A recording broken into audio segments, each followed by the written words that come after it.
Le Conseil de sécurité des Nations Unies a décidé jeudi de proroger jusqu'au 31 janvier 2020 l'embargo sur les armes imposé à la République centrafricaine, RCA. Il reconduit également les interdictions de voyager et le gel des avoirs infligés aux personnes ou entités désignées par son comité des sanctions.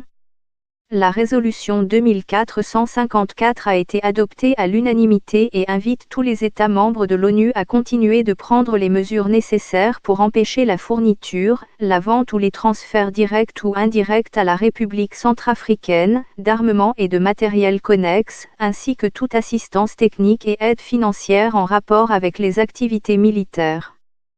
Cependant, la Russie et la Chine bénéficient toujours d'exemptions qui leur permettront d'appuyer militairement la République centrafricaine, RCA.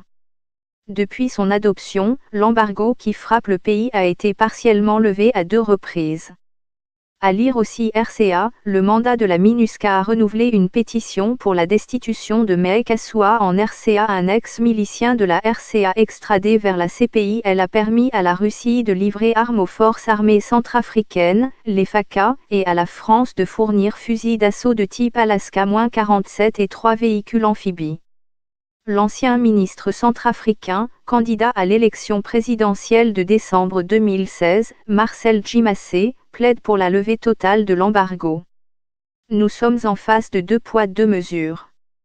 Les gens qui devraient faire l'objet d'une mesure d'embargo, ceux qui sont hors la loi, ceux qui utilisent les armes, tuent tous les jours. Ces gens-là ont toujours la possibilité de s'approvisionner en armes.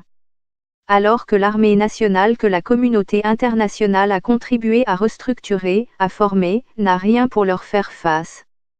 À lire aussi un ex-milicien de la RCA extradé vers la CPI. Les affrontements font déplacer en RCA. Le pouvoir de Bangui reste limité dans son action face à la menace des groupes rebelles qui contrôlent des régions entières dans le pays. Des groupes rebelles qui participent actuellement aux pourparlers de paix de Khartoum qui butent sur 2 questions, l'amnistie pour des chefs de guerre dont certains sont sous sanction de l'ONU et le partage du pouvoir.